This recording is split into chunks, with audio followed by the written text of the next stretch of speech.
Good day and welcome to a new video. Don't forget to like, share, subscribe!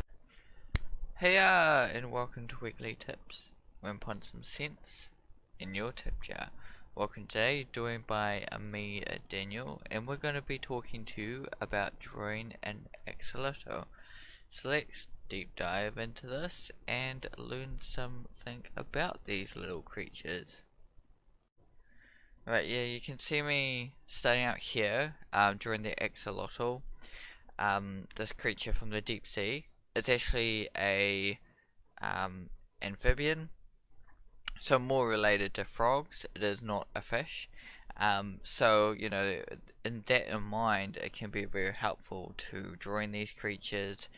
The features, you know, they do have external frills, which are called rami. And you know, they kind of convert oxygen for them, help them breathe, kind of a thing. So they are useful, and you can, you know, research that into any kind of animal, research what their function of their say like their horns, or their, you know, their frills, or their feet, or you know,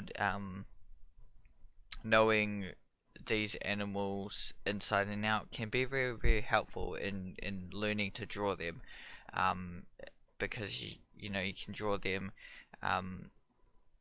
with kind of a third eye, you know, like an extra element that you know, and how they're supposed to look.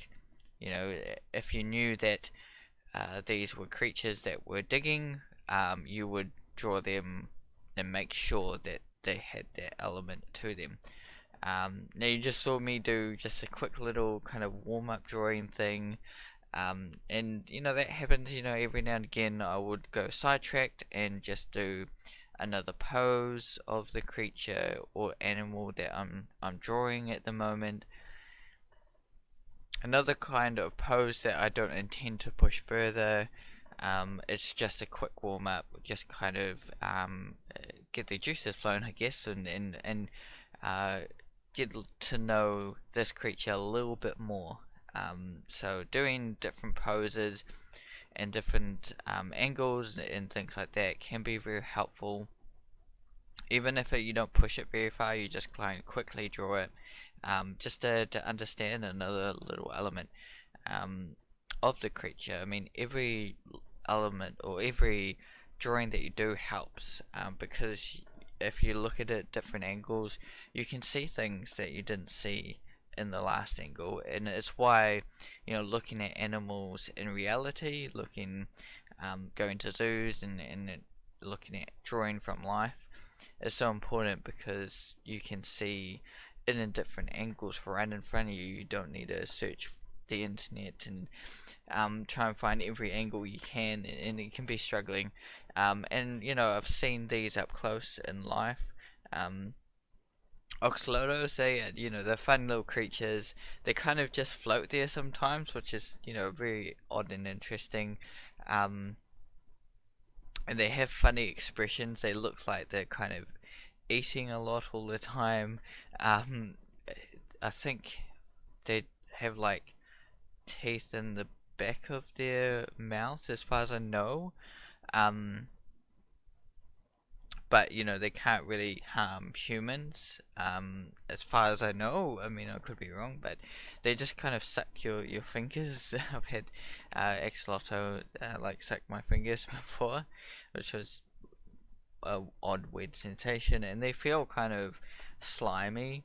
And you know, these guys are related to amphibians, so they're more related to frogs than they are fish, and things like that, like a tadpole almost. They do sometimes have their kind of features, like with their see-through, some of their see-through skin that they do have. So yeah, having those elements, knowing about them a little bit more, having a little bit of knowledge about these creatures and animals that you do draw, whether, you know, it's oxalotls, or you know, any other creature I've been drawing, just knowing a little bit more about them can be real helpful. And here you can see that I did do like a quick kind of gestural pose of the whole image. Um, yeah, sometimes I do that. I do a little bit of a quick kind of overall, um, so that I get kind of the scaling of things right first, and then I slowly, edit as I go.